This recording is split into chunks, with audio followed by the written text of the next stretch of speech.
تو ہم یہ امید کرتے ہیں کہ وہ خود ہی کہے گی کہ اب ہم پوری طرح ضم ہو جاتے ہیں بھارت میں، الحاق سے ہم ضم کی طرف چلے جاتے ہیں۔ تو اگر آپ بھارت ایک کانسٹیٹیوشن میں دیکھیے تو آرٹیکل 370 کو پروویژنل آرٹیکل کہا گیا ہے۔ اس کی وجہ یہ ہے کہ ان کا خیال یہی تھا کہ جب جموں اور کشمیر کی جو قانون ساز اسمبلی ہے وہ اس کو خود ہی اس کو نل اینڈ وائڈ کر دے گی۔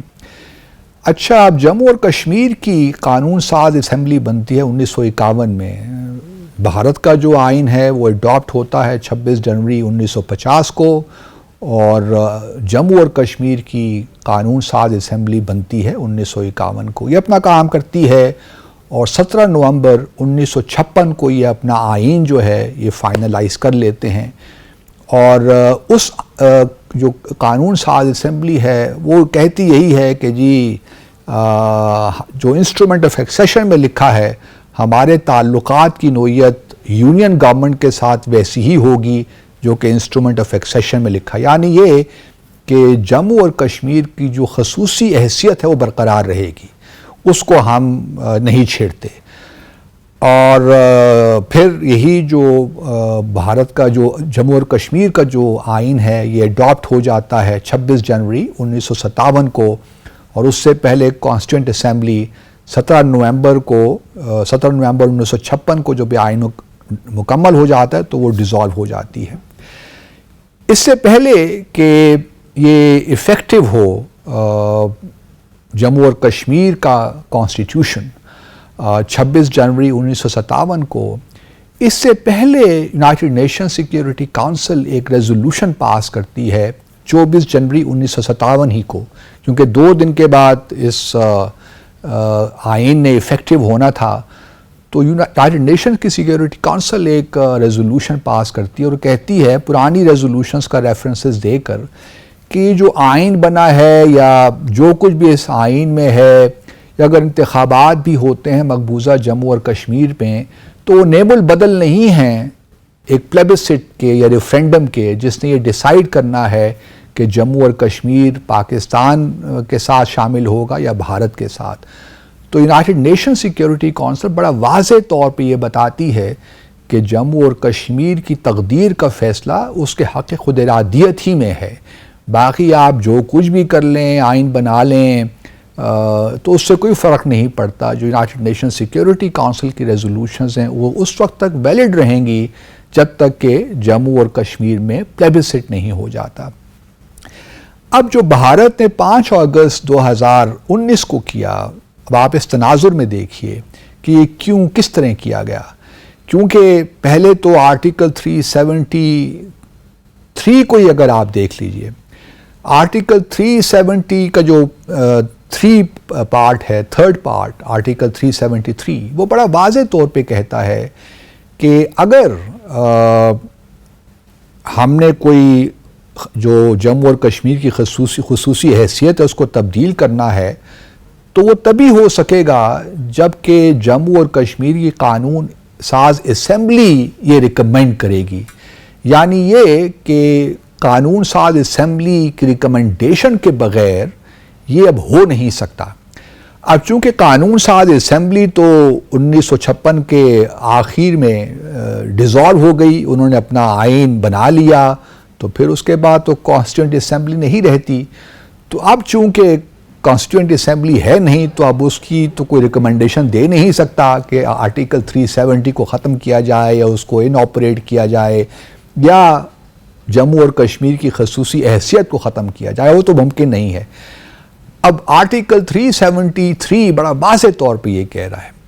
اب بھارت نے یہ کام کیا، بھارت کی حکومت نے، سرکار نے، کہ 2018 میں وہاں پہ جو حکومت تھی اس کو فارغ کر دیا اور گورنرز رول لگا دیا، اور پھر 6 مہینے کے بعد، گورنرز رول 6 مہینے سے زیادہ نہیں ہوتا، اس کے بعد پھر انہوں نے وہاں پہ پریزیڈنشل رول لگا دیا، اور پھر ایک پریزیڈنشل ڈائریکٹیو کے تحت انہوں نے یہ کیا کہ اپنے ہی ایک قانون جو ان کی شک ہے آرٹیکل 368 67 کے تحت انہوں نے انآپریٹ کر دیا آرٹیکل 370 کو، اور اس کا نتیجہ یہ نکلا، انہوں نے کہا کہ جی ہم پریزیڈینشل ڈائریکٹو کے تھرو جو ہے آرٹیکل 370 کو اناپریٹ کر دیتے ہیں، ایبروگیٹ نہیں کرتے، اناپریٹ کر دیتے ہیں، جس کا مطلب یہ ہوا کہ وہ آرٹیکل تو ابھی بھی آئین کا حصہ ہے لیکن وہ افیکٹو نہیں رہا، اور اس کی وجہ سے جو اسپیشل اسٹیٹس ہے جموں اور کشمیر کا وہ ختم ہو گیا۔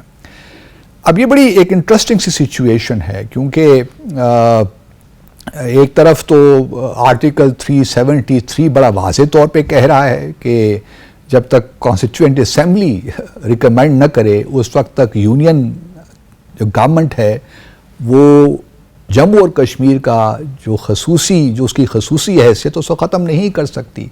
اور انٹرسٹنگلی اگر آپ دیکھیے تو یہ جب بی جے پی کی حکومت آئی یا جب انہوں نے الیکشن لڑے انتخابات 2014 میں، اس وقت میں بھارت ہی میں تھا، انہوں نے اپنے انتخابی منشور میں کشمیر کے بارے میں یہ لکھا کہ ہماری پالیسی یہی ہے کہ ہم نے جموں اور کشمیر، مقبوضہ جموں اور کشمیر کی جو خصوصی حیثیت ہے اس کو ختم کرنا ہے، یعنی کہ آرٹیکل 370 کو ایبروگیٹ کرنا ہے۔ اسی طرح 2019 میں بھی جو ان کا انتخابی منشور تھا اس میں بھی انہوں نے یہی کہا کہ ہم نے آرٹیکل 370 کو ختم کرنا ہے۔ اس کو لے کر جب 2014 میں ان کی حکومت آئی تو 2015 میں بی جے پی کے کچھ لوگوں نے مقبوضہ جموں اور کشمیر کی ہائی کورٹ میں ایک پٹیشن دائر کی کہ جی یہ جو کیونکہ آرٹیکل 370 تو پروویژنل تھا تو اب جو ہے اس کو ختم ہو جانا چاہیے۔ تو مقبوضہ جموں اور کشمیر کی ہائی کورٹ نے فیصلہ کیا کہ نہیں جی، اور 2015 میں اکتوبر میں شاید یہ فیصلہ آ گیا تھا کہ یہ جو آرٹیکل 370 ہے یا مقبوضہ جموں اور کشمیر کی جو خصوصی حیثیت ہے یہ اب برقرار رہے گی، اس میں آپ کوئی رد و بدل نہیں کر سکتے۔ تو انہوں نے ایک بڑی واضح ججمنٹ دی ان پٹیشنز کو سننے کے بعد۔ پھر 2018 میں بی جے پی کی جو سرکار ہے یا جو بی جے پی سے منسلک لوگ تھے یا ہندو آپ کہہ لیں سنگھ پریوار کے لوگ تھے، جب وہ مقبوضہ جموں اور کشمیر کی ہائی کورٹ سے بددل ہو گئے تو پھر یہ معاملہ وہ سپریم کورٹ میں لے کر آئے۔ انہوں نے سپریم کورٹ میں پٹیشنز دائر کی کہ جی آرٹیکل 35A میں بعد میں آپ کو ایکسپلین کرتا ہوں، لیکن آرٹیکل 370 جو ہے جو کشمیر کی خصوصی حیثیت اس کو ختم کیا جائے۔ دلچسپ بات یہ ہے کہ بھارت کی سپریم کورٹ نے بھی پھر 4 اپریل 2018 کو ایک فیصلہ دیا، اور انہوں نے وہی فیصلہ دیا جو مقبوضہ جموں اور کشمیر کی ہائی کورٹ نے دیا تھا، اور وہ یہ تھا کہ چونکہ اب یہ اتنا عرصہ گزر گیا ہے اور مقبوضہ جموں اور کشمیر کی قانون ساز اسمبلی نے یہ ریکمینڈ نہیں کیا کہ جموں اور کشمیر کی خصوصی حیثیت کو ختم کیا جائے، تو اب یہ پرماننٹ چیز ہے، اس کو آپ نہ تبدیل کر سکتے ہیں نہ ختم کر سکتے ہیں۔ تو اس وجہ سے اب دیکھیے کہ بھارت کی سپریم کورٹ نے بھی یہ فیصلہ دیا۔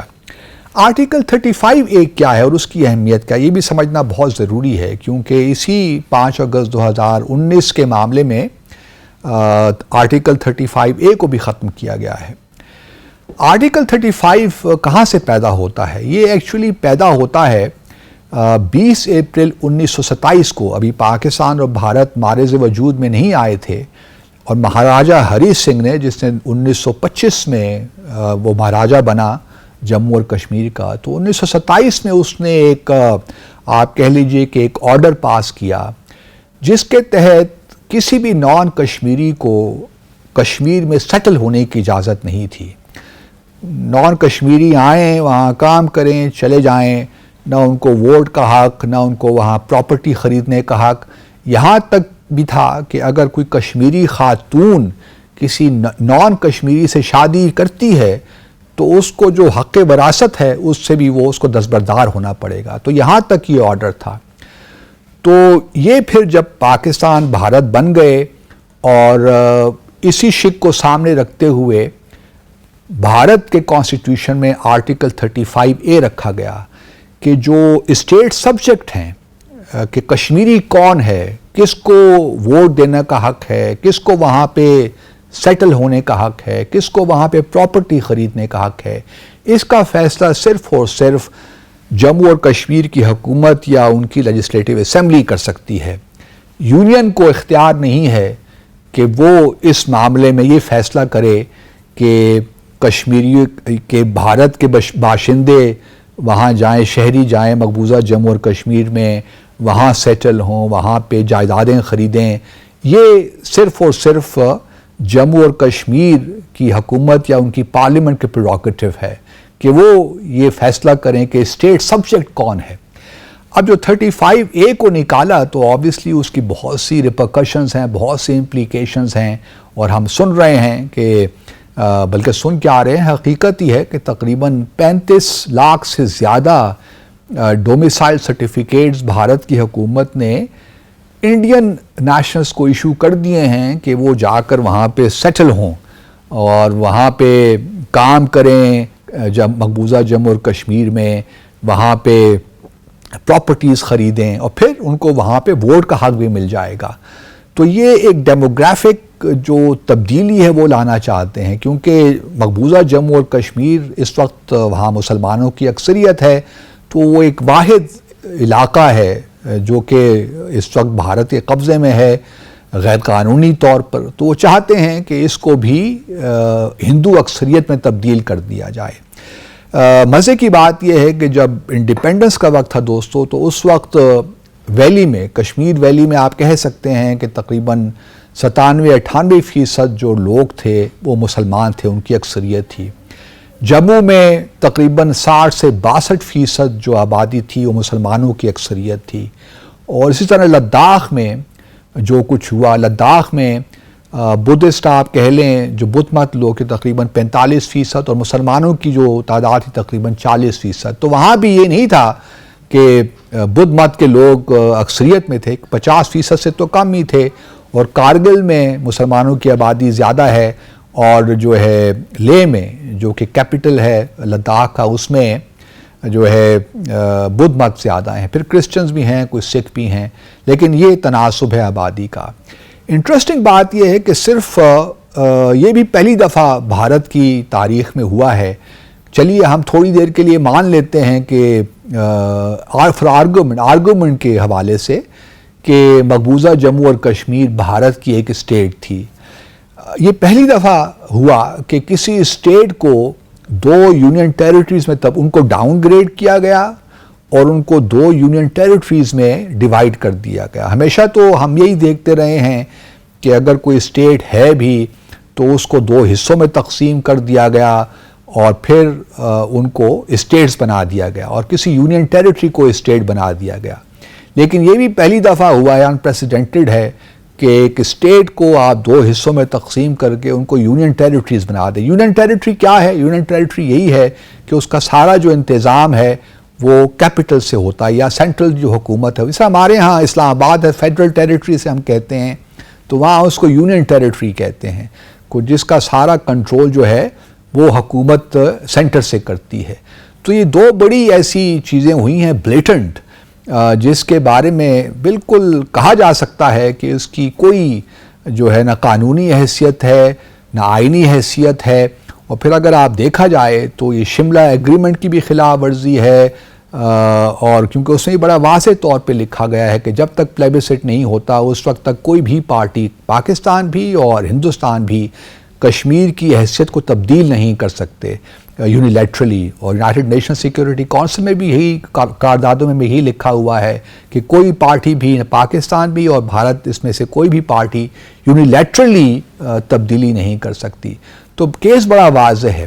تو یہاں ایک مختصر سا وقفہ لیتے ہیں. اگلے سیگمنٹ میں آپ کو بتانے کی کوشش کروں گا کہ آیا اس کا کوئی فائدہ بھارت کو ہوا, لوگوں نے اس فیصلے کو تسلیم کر لیا ہے, یا بھارت کو اس میں بھی ناکامی ہی دیکھنی پڑی ہے. ایک مختصر سا وقفہ لیتے ہیں, ہمارے ساتھ رہیے. جی دوستو, ویلکم بیک. یہ جو جموں اور کشمیر ری آرگنائزیشن ایکٹ ہے یہ پاس تو ہوا 5 اگست 6 اگست کو اسے دستخط ہوئے پریزیڈنٹ کے, لیکن یہ ایفیکٹو ہوا 31 اکتوبر 2019 کو. اب دیکھنا یہ ہے کہ کیونکہ لوگوں نے تو اس کو تسلیم نہیں کیا، خاص طور پہ کشمیریوں نے تو اس کو تسلیم نہیں کیا. ہم نے دیکھا کہ جب یہ فیصلہ ہوا تو کس طرح مقبوضہ جموں اور کشمیر میں تقریباً کرفیو لگایا گیا، انٹرنیٹ سروسز کو ختم کر دیا گیا، اور بہت ہیوی پریزنس تھی ملٹری کی، سیکیورٹی فورسز کی. لیکن بالکل واضح ہے کہ جموں اور کشمیریوں نے ایٹ لارج اس فیصلے کو بالکل رد کر دیا. یہاں تک کہ وہ پارٹیز جو کہ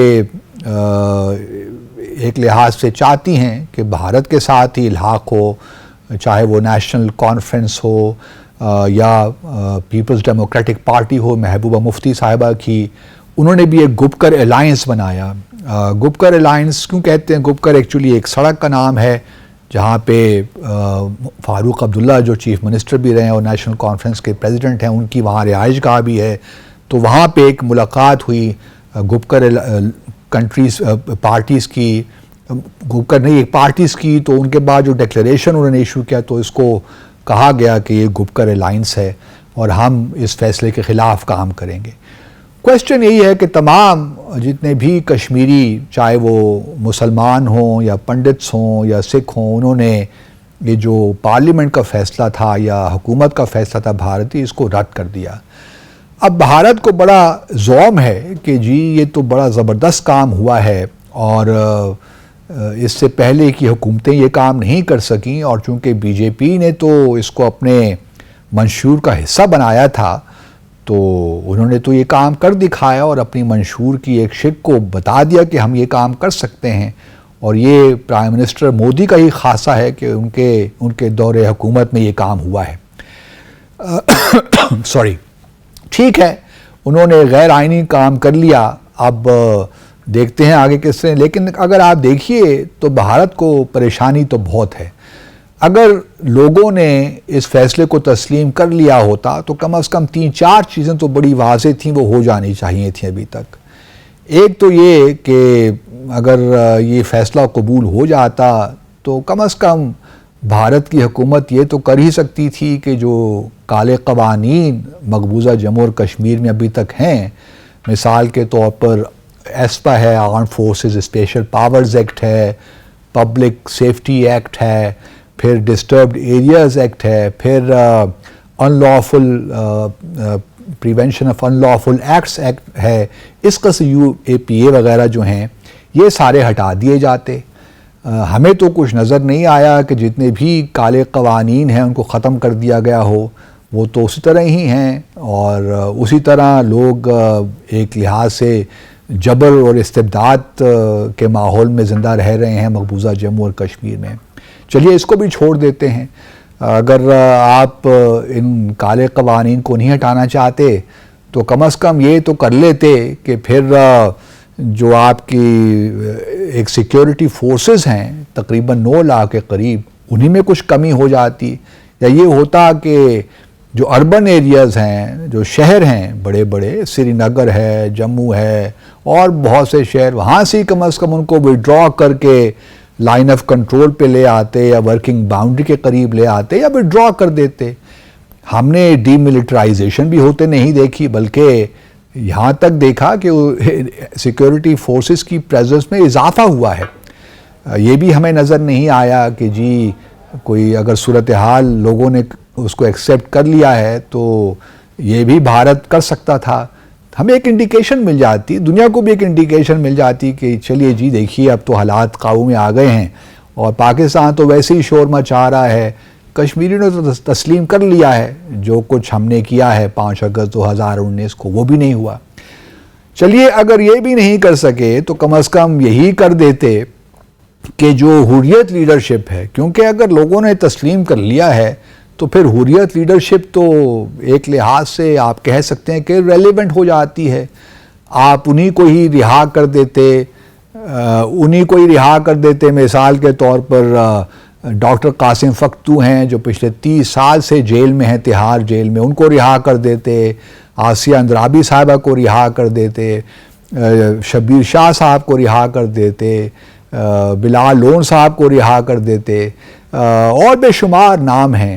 اشرف سرحائی صاحب جن کا انتقال ہو گیا، جیل ہی میں. اسی طرح سید گیلانی صاحب جو تھے ان کا انتقال ہو گیا نظر بندی میں. اسی طرح یاسین ملک صاحب اس وقت تہاڑ جیل میں، اور ان کے خلاف نیشنل جو انویسٹیگیشن ایجنسی ہے وہ یہ عدالت کے پاس گئی ہے کہ جی جو ان کی لائف سینٹنس ہے اس کو ڈیتھ سینٹنس میں تبدیل کر دیا جائے. تو اگر کشمیریوں نے تسلیم کر ہی لیا ہے آپ کے اس غاصبانہ قبضے کو، یا جو کچھ آپ نے 5 اگست 2019 کو کیا، تو پھر حریت لیڈرشپ کے ساتھ اتنا ظلم کیوں؟ پھر آپ کو کیا خوف ہے کہ یہ لوگ باہر آئیں گے تو کیا ہو جائے گا؟ یہ کوئی سمجھائے ہمیں کہ بھارت کی حکومت کو پھر کیا مسئلہ ہے. ایک طرف تو ان کا دعویٰ یہ ہے کہ سب کچھ حالات بہتر ہیں، اب وہ دم توڑ گئی ہے تحریک، جو سیپریٹسٹ تھے اب ان کی کوئی ریلیونس نہیں رہی. دوسری طرف ہم یہ اقدامات دیکھ رہے ہیں بھارت کی جانب سے کہ وہ حریت لیڈرشپ کو نظر بند کر رکھے ہوئے ہے، وہ پابند سلاسل ہیں. تو یہ کیا دوہرا معیار ہے؟ ہماری سمجھ میں تو یہ چیز نہیں آتی. کوئی بھارت میں ہمیں کوئی سمجھا دے کہ اگر واقعی یہ چیزیں ٹھیک ہوئی ہیں اور کشمیریوں نے قبول کر لیا ہے تو پھر ٹھیک ہے، مان لیتے ہیں. اچھا، اس دوران بھارت نے ایک اور چالاکی کی. بھارت نے، کیونکہ سب چیزیں اس کے حق میں نہیں تھیں، تو انہوں نے کہا اس طرح کرتے ہیں کیونکہ اب G20 کی چیئرمین شپ ہمیں 1 سال کے لیے ملی ہے، تو G20 کی ایک ورکنگ گروپ ہے ٹورزم کا اور ایک ورکنگ گروپ ہے یوتھ کا. ان کی جو میٹنگز ہیں وہ سری نگر میں اور ایک لیہ میں جو لداخ کا دارالحکومت ہے، اس کا کیپٹل ہے، وہاں کر لیتے ہیں تاکہ ایک انٹرنیشنل لیجیٹیمیسی مل جائے جو کچھ بھارت نے کیا. اب یہ فروری اس سال کی بات ہے کہ 22-24 فروری کو یہ ورکنگ گروپ کی ملاقات سری نگر میں ہوئی. اچھا، بھارت نے بڑا کہا کہ دیکھیے جی بڑے ڈیلیگیٹس آئے اور بڑا کامیاب ہوا، اور اس موقع پہ بڑی تزئین و آرائش کی گئی سری نگر کی، اور وہ دن بھی دیکھنے والے تھے. کسی کو پر مارنے کی بھی، پرندے کو بھی پر مارنے کی اجازت نہیں تھی. جو وینیو تھا سری نگر میں کجا کے وہ عام کشمیریوں کو وہاں آنے کی اجازت دیتے، تو بڑی بھرپور سیکیورٹی. اور معاملہ کچھ یہ ہوا کہ کل ملا کے 50 سے 55 وفود 20 ممالک کے 50 سے 55 وفود وہ سری نگر میں آئے. اب ان میں بھی کچھ ممالک نے، سعودی عرب ہے، چین ہے، for that matter Malaysia, Indonesia, انہوں نے تو بائیکاٹ ہی کیا، یہ تو گئی نہیں. لیکن زیادہ تر جو وفود تھے آپ کہہ لے سکتے ہیں کہ 10-12 ممالک کے، انہوں نے جو ان کے ڈیلی بیس ڈپلومیٹ تھے، تھرڈ سیکٹری یا جو لو لیول کے رینکنگ جو آفیشلز تھے، ان کو وہاں بھجوا دیا. اور اس میں بھی جو 55 میں، کیونکہ بھارت خود بھی تو G20 کا ممبر ہے، زیادہ تر جو آپ کہہ سکتے ہیں کہ 30 سے 35 جو لوگ تھے وہ بھارت کے اپنے وفود تھے، جو کہ بھارت کے وفود سری نگر میں آ کر بیٹھ گئے کہ جی بڑا زبردست اجلاس ہوا ہے. تو ایک لحاظ سے یہ بوم رینگ کر گیا، یہ کاؤنٹر پروڈکٹیو ہوا. بھارت کو یہ پتہ چل گیا کہ ٹھیک ہے پاکستان کو کوئی خاص انٹرنیشنل سپورٹ نہیں ملی 5 اگست 2019 کے بعد، لیکن یہ بھی نہیں ہے کہ دنیا نے اس فیصلے کو قبول بھی کر لیا ہے، یہ بھی ایسا بھی نہیں ہے. تو بھارت کو یہاں بھی ایک لحاظ سے سبکی کا سامنا کرنا پڑے گا. ایک لحاظ سے امبیرسمنٹ تو ہوئی اس کے لیے، کیونکہ اس کا خیال یہ تھا کہ بڑے سینئر لیول پہ لوگ آئیں گے ورکنگ گروپس میں سری نگر اور لیہ میں، لیکن ایسا ہوا نہیں. اور یہ جو ہے بالکل ایک لحاظ سے بھارت کو ایکسپوز کر دیا کہ آپ نے جو بھی اقدامات 5 اگست 2019 کو لیے تھے وہ ہے، اس کو وہ غیر آئینی ہیں، غیر قانونی ہیں. تو سوال یہی پیدا ہوتا ہے اور کہ اب تو کشمیریوں نے بھی اس کو ریجیکٹ کر دیا، انٹرنیشنل کمیونٹی نے بھی ریجیکٹ کر دیا. ٹھیک ہے، بھارت شور مچاتا رہے، کہتا رہے کہ جی معاملہ اب ختم ہو گیا ہے، لیکن ایسا ہے نہیں. کیونکہ جو تحریکیں ہیں آزادی کی، حق خود ارادیت کی، ان میں اتار چڑھاؤ تو آتا رہتا ہے. آزادی کی تحریکوں کا کوئی ٹائم، کوئی میعاد نہیں ہوتی، کوئی وقت نہیں ہوتا کہ انہوں نے 50 سال میں کامیاب ہونا ہے، 70 سالوں میں ہونا ہے. دیکھیں نا بر صغیر ہم نے جو ہے برطانیہ سے آزادی تقریباً 150 سال کے بعد حاصل کی. تو یہ تحریکیں چلتی رہتی ہیں اور یہ لینئر بھی نہیں ہوتی کہ بالکل اوپر ہی تک جاتی رہیں. کبھی ٹھہراؤ آتا ہے، کبھی بڑھ جاتی ہیں، کبھی رک جاتی ہیں. تو یہ بہرحال جذبہ جو ہے کشمیریوں کا، اس کے بارے میں کسی کو شک نہیں ہونا چاہیے. تو ایک مختصر سا وقفہ لیتے ہیں ناظرین یہاں. تو واپس آ کے میں ذرا پاکستان کی حکومت کی خدمت میں کچھ عرض کروں گا کہ کون سے ایسے اقدامات لینے چاہیے جس سے ہم کشمیر کے معاملے کو دنیا بھر میں اجاگر کر سکیں اور بھارت پہ کچھ پریشر بلڈ کر سکیں. ہمارے ساتھ رہیے. جی دوستو، ہم کشمیر پہ بات کر رہے ہیں اور اس وقت 2 اگست سے یہ معاملہ پھر سپریم کورٹ میں آیا ہے 4 سال کے وقفے کے بعد، کیونکہ 22 یا 23 پٹیشنز تھیں جو کہ سپریم کورٹ میں دائر کی گئیں، لیکن بھارت کی سپریم کورٹ کو 4 سال لگے یہ پٹیشنز کو سننے میں. تو اب دیکھنا یہی ہے کہ بھارت کی جو سپریم کورٹ ہے کیا فیصلہ دیتی ہے. جس میں نے پہلے عرض کیا آیا وہ 4 اپریل 2018 کی جو اپنی ججمنٹ ہے اس کے حساب سے فیصلہ کرتے ہیں، اس کے مطابق فیصلہ کرتے ہیں، یا پھر کہتے ہیں کہ جی جو امینڈمنٹس ہوئی ہیں وہ ٹھیک ہوئی ہیں، قانون کے مطابق ہوئی ہیں. مجھے اگر آپ سچی پوچھے تو کوئی زیادہ امید نہیں ہے. بھارت کی سپریم کورٹ جہاں تک کشمیر کا تعلق ہے یا مسلمانوں کی بات ہے بھارت کے، وہ ایک لحاظ سے پارٹیزن ہو گئی ہے، بڑی پولیٹیسائزڈ ہو گئی ہے. تو میں کوئی زیادہ امید نہیں رکھتا کہ کچھ معاملات ہوں، اور ہم یہ بھی توقع نہیں رکھ سکتے کہ آئندہ کوئی حکومت آئے گی. اگر مثال کے طور پر کانگریس کی حکومت بھی آ جاتی ہے، ان کو اگر 2/3 میجورٹی بھی مل جاتی ہے تو وہ اس امینڈمنٹ کو ختم کر دیں گے یا جو جموں اور کشمیر کی خصوصی حیثیت ہے اس کو بحال کر دیں گے. یہ بھی اب ممکن نہیں ہے، اس کو آپ بھول جائیے. اب دیکھنا یہی ہے کہ سپریم کورٹ جو ہے وہ کیا فیصلہ کرتی ہے اور کتنے عرصے میں کرتی ہے. آیا یہ بھارت میں جو انتخابات ہونے ہیں اگلے سال اپریل مئی میں، اس سے پہلے ہوتا ہے فیصلہ یا اس سے بیونڈ جاتا ہے؟ میرا اپنا احساس یہ ہے کہ شاید انتخابات سے پہلے ہی فیصلہ سنا دیا جائے تاکہ اس سے پھر بی جے پی کی جو الیکشن کیمپین ہے اس کو مزید تقویت بھی ملے گی. اب ہمیں کیا کرنا چاہیے؟ کیونکہ پاکستان میں بھی ایک دیکھیے تو ایک ایمبیولنسی ہے، ایک لیک آف کلیئرٹی ہے، کسی کو کچھ سمجھ نہیں آ رہا کہ کیا کرنا چاہیے. بھئی پرسوں میں دیکھ رہا تھا ہمارے پرائم منسٹر کہہ رہے تھے جاتے جاتے کہ جی ہم تو ڈائیلاگ کے لیے تیار ہیں بھارت کے ساتھ، پرووائڈیڈ کہ بھارت جو ہے سنجیدہ ڈائیلاگ کرے. 2019 کے بعد 5 اگست کے بعد ہم نے ایک پرنسپل پوزیشن لی. ہم نے اپنے سفارتی تعلقات کو ڈاؤن گریڈ کیا، اپنا ہائی کمشنر وہاں نہیں بھجوایا، اور جو بھارت کے یہاں ہائی کمشنر تھے ان سے ہم نے کہا کہ جی آپ بھی بس واپس چلے جائیے. ہم نے تجارت ختم کر دی اور اس کے بعد جو ہے کچھ مہینوں کے لیے ہم نے بھارت کے جو کمرشل فلائٹس ہیں اپنی ایئر اسپیس بھی بند کر دی تھی. لیکن یہ ساری چیزیں ریلیشنز تو اس طرح ہی ڈاؤن، مطلب ہمارے ہائی کمشنر وہاں موجود نہیں ہیں، لیکن ایئر اسپیس ہم نے کھول دی ہے. تجارت کے بارے میں بھی ہم سنتے رہتے ہیں بڑی آوازیں کہ تجارت کرنی چاہیے. بہت سے کاروباری حضرات، صنعت کار، ایون پولیٹیشنز بھی اس بات کا اظہار کرتے ہیں کہ بس ہو گیا جی، 4 سال گزر گئے ہیں، اب تعلقات کو نارملائز کر لینا چاہیے. میری ان سب سے گزارش یہی ہے کہ ابھی یہ اس قسم کی باتیں کرنے کا موقع نہیں ہے.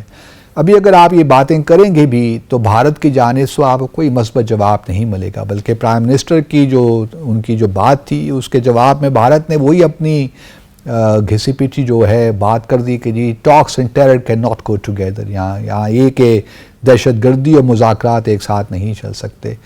تو چونکہ بھارت کی جو حکومت ہے وہ اس وقت افورڈ نہیں کر سکتی پاکستان سے انگیج ہونا.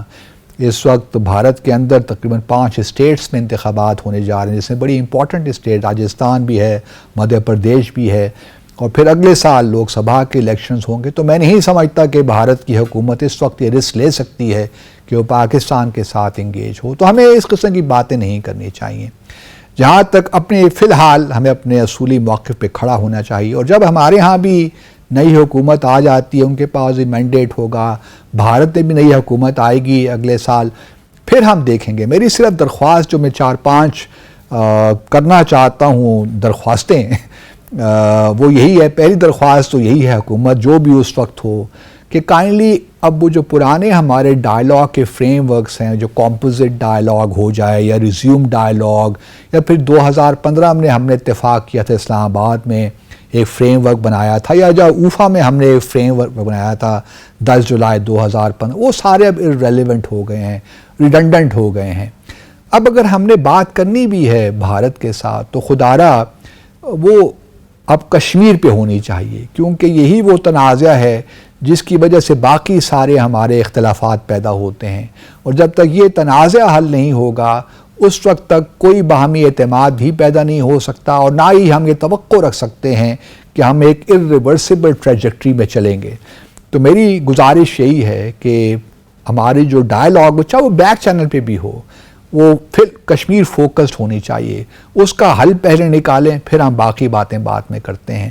تو پہلے ہمیں بھارت یہ کمٹمنٹ دے کہ وہ جموں اور کشمیر کے تنازع کو حل کرنے کے لیے سنجیدہ ہے، تو تب ہی کہیں معاملات آگے بڑھ سکتے ہیں. Otherwise doing more of the same اور پھر ہم ایکسپیکٹنگ ڈفرینٹ ریزلٹس، اس سے زیادہ بیوقوفی تو ہو نہیں سکتی کہ ہم وہی کام بار بار کریں اور توقع یہ رکھیں کہ اب نتائج مختلف نکلیں گے. اس طرح کام نہیں ہوتا. پہلی گزارش تو یہی ہے کہ اب اگر ہم نے انگیجمنٹ کرنی بھی ہے بھارت کے ساتھ تو اپ فرنٹ جموں اور کشمیر کا تنازع حل ہونا چاہیے. دہشت گردی بھی امپورٹنٹ ہے، ہمارے لیے بھی امپورٹنٹ ہے، لیکن ہمیں یہ دیکھنا ہے کہ کس طرح ہم بھارت جو دہشت گردی پاکستان میں کروا رہا ہے، کلبھوشن جادیو کو ہم سب جانتے ہیں، تو ہماری بھی کنسرنز ہیں بلوچستان کو لے کر خیبر پختونخوا تک اور باقی علاقوں میں بھی. تو بھارت کو بھی ہم نے بتانا ہے کہ کہاں کہاں آپ دہشت گردی کر رہے ہیں. دوسرا یہ کہ ہمیں اب میں کئی سالوں سے یہ ایک گزارش کر رہا ہوں کہ ہمیں اس گیم کو ذرا اوپر کرنا ہے، اور اس کے لیے ضروری ہے کہ حکومت وقت جو بھی ہو، حکومت پاکستان ایک special envoy on Jammu and Kashmir appoint کرے، تاکہ ہمارے پاس ایک فوکل پوائنٹ ہو جو تمام جتنی بھی ڈائمنشنز ہیں جموں اور کشمیر کی جد و جہد کی یا اس کی تحریک کی، اس کو ایک مربوط طریقے سے آگے لے کر چلیں. ابھی یہ ہوتا ہے کہ کوئی کشمیر کمیٹی کی طرف، پارلیمنٹری کمیٹی کی طرف دیکھتا ہے، تو کوئی جو منسٹر فار کشمیر افیئرز ان کی طرف دیکھتا ہے. ان لوگوں کے پاس اتنا وقت نہیں ہوتا یا ان کا وہ مینڈیٹ ہی نہیں ہوتا کہ وہ پوری ایک اسٹریٹجی بنائیں اور پھر اس کی امپلیمنٹیشن کو یقینی بنائیں. یہ کام ایک ایسا شخص ہی کر سکتا ہے جس کا پورا اختیار ہی کشمیر کے حوالے سے ہو. جس طرح ہم نے اسپیشل انوائے، اسپیشل ریپرزینٹیٹیو افغانستان کے لیے بنا رکھا ہے، تو کشمیر کے لیے کیوں نہیں ہو سکتا؟ اگر کشمیر ہمارے لیے اتنی اہمیت کا حامل ہے تو ہم اس کو یہ اہمیت کیوں نہیں دیتے؟ کیونکہ دیکھیے، جب تک آپ ایک انٹرنیشنل پریشر بلڈ نہیں کریں گے بھارت پہ، جب تک اپنے ڈائسپورا کو آپ موبلائز نہیں کریں گے. دیکھیے نا، آپ نے سپٹمبر اکتوبر 2021 میں ایک کشمیر پہ ایک ڈوسیئر بنایا تھا، اس کا کیا ہوا؟ اس کو ہم نے اتنے مطلب اس میں آڈیو، میرے خیال میں 2022 میں، سوری میں غلط کہہ گیا، تو اس پہ ہم نے بنایا، اس میں ہم نے جو ہے آڈیو لیکس بھی تھیں، کس طرح کشمیریوں پہ ظلم ہو رہا ہے. بڑا زبردست ڈوسیئر بنایا تھا جو ہم نے UN سیکیورٹی کونسل کے سیکرٹری جنرل کو بھی دیا، کچھ 2 ممالک کے ساتھ بھی شیئر کیا، لیکن اس کے بعد ہم کوئی سنتے نہیں. چاہیے تو یہی تھا کہ وہ جو لوگ ہم نے اس ڈوسیئر میں نامینیٹ کیے تھے، کچھ فوجیوں کے نام تھے، کچھ جنرلز کے نام تھے، ان کو ہم لے کر جاتے انٹرنیشنل کرمنل کورٹ میں، دی ہیگ میں، اور ان پہ مقدمات چلاتے، لیکن ہمیں کوئی نظر ہی نہیں آتا. لا فیئر کہیں نظر نہیں آ رہی ہمیں. تو کیونکہ ہمارا مقدمہ اتنا مضبوط ہے کہ ہمیں ان چیزوں سے پریشان نہیں، لیکن یہ سارے کام وہی شخص کر سکتا ہے جو فوکل پوائنٹ ہو. تو پہلا کام تو یہی کرنا ہے کہ special envoy on Jammu and Kashmir appoint کرنا ہے، جس کو کشمیر کے بارے میں پتہ بھی ہو، تاریخ کو بھی جانتا ہو، دنیا کے حالات سے واقف ہو، اور وہ تھوڑا بہت سفارتکاری کو بھی سمجھتا ہو. اور جس کی کمٹمنٹ پہ کوئی شک نہ ہو، تو ایسے بندے کو آپ لگائیے تاکہ وہ ایک آپ کا یہ جو معاملہ ہے وہ آگے لے کر چلے۔ دو چیزیں اور جو ہمیں فوری طور پہ کرنی چاہیے، ایک تو یہ ہے کہ جو انٹرم کانسٹیٹیوشن ہے آزاد جموں اور کشمیر کا 1974 کا، اس میں آرٹیکل 2 ہے، اس کی جورسڈکشن جو ہے وہ اس وقت جو ہے آزاد جموں اور کشمیر کی حکومت، اس کو ہمیں بڑھانا ہے ٹو آلسو انکلوڈ مقبوضہ جموں اور کشمیر، تاکہ ان کی جو ریپرزنٹیشن جو آزاد جموں اور کشمیر کی حکومت وہ ان کو بھی ریپرزینٹ کر سکیں۔ اگر آپ پرانا جو ہے آپ وہ تو نہیں ہے، لیکن اگر آپ مقبوضہ جموں اور کشمیر کا آئین اٹھا کر دیکھیے 1957 کا، جس کا میں نے پہلے ذکر کیا، اس میں آرٹیکل 2 ہے جس کے مطابق انہوں نے اپنی جورسڈکشن آزاد جموں اور کشمیر تک رکھی ہوئی ہے، یا گلگت بلتستان کو بھی انکلوڈ کیا ہوا ہے۔ اب تو نہ وہاں وہ سائن کے مطابق تو وہاں صدر ریاست ہونا تھا، وزیر اعظم، وہ ساری چیزیں اب بے معنی ہو گئیں، لیکن اگر ہم اس آرٹیکل 2 کو تھوڑا سا امینڈ کر دیں گے اور آزاد جموں اور کشمیر کی جو جورسڈکشن ہے اس کو ایکسپینڈ کر دیں گے، تو ایک آئینی اعتبار سے جو ہے آزاد جموں اور کشمیر کے ہاتھ مضبوط ہوں گے کہ وہ مقبوضہ جموں اور کشمیر کو بھی ریپرزینٹ کر رہے ہیں۔ دوسرا جو ایک امپورٹنٹ ہے اسی کانسٹیٹیوشن میں 1974 کے آئین میں ایک شق ہے آرٹیکل 11، اس کے تحت آزاد جموں اور کشمیر ایک پلیبسٹ ایڈوائزر اپوائنٹ کر سکتا ہے۔ میں سمجھتا ہوں کہ اب وقت آ گیا ہے کہ ہمیں یہ بھی کرنا چاہیے، اور یہ پہلی دفعہ نہیں ہوگا۔ 1990 میں شاید اس وقت ممتاز حسین راٹھور صاحب کی حکومت تھی، وہ وزیر اعظم تھے، تو انہوں نے ایک ایڈوائزر اپوائنٹ کیا تھا۔ صدر کرتا ہے آزاد جموں اور کشمیر کا، بٹ وزیر اعظم کی ایڈوائس پر۔ تو ہمیں یہ فوری طور پہ کر لینا چاہیے۔ اگر ہمیں یہ خدشات ہیں کہ وہاں پہ آبادی کا تناسب تبدیل ہو رہا ہے، بھارتی شہری وہاں جا کر آباد ہو رہے ہیں، تو اس سے بہتر اور کیا کاؤنٹر اسٹیپ ہوگا، کاؤنٹر میجر ہوگا کہ ہم ایک ایڈوائزر، پلیبسٹ ایڈوائزر، جو بالکل یونائٹڈ نیشنز کی قراردادوں کے مطابق ہے، کہ ہم وہ اپوائنٹ کریں اور اس کو یہ مینڈیٹ دیں کہ وہ دنیا بھر میں جتنے بھی کشمیری ہیں جو ایلیجبل ہیں، اگر مستقبل میں کوئی پلیبسٹ ہوتا ہے، ریفرینڈم ہوتا ہے، تو اس میں ووٹ دینے کا حق صرف انہی کو ہوگا۔ تو ابھی سے ہی وہ ڈیٹا اکٹھا کرنا شروع کر دیں آن لائن۔ تو میں سمجھتا ہوں کہ یہ بھی ایک بہت بڑا زبردست اقدام ہوگا اگر ہم یہ کر لیتے ہیں۔ اب مجھے بعض اوقات سمجھ نہیں آتی کہ کچھ چیزیں تو چلیے ہم نہیں کر سکتے، ہمارے ہاتھ سے باہر ہیں۔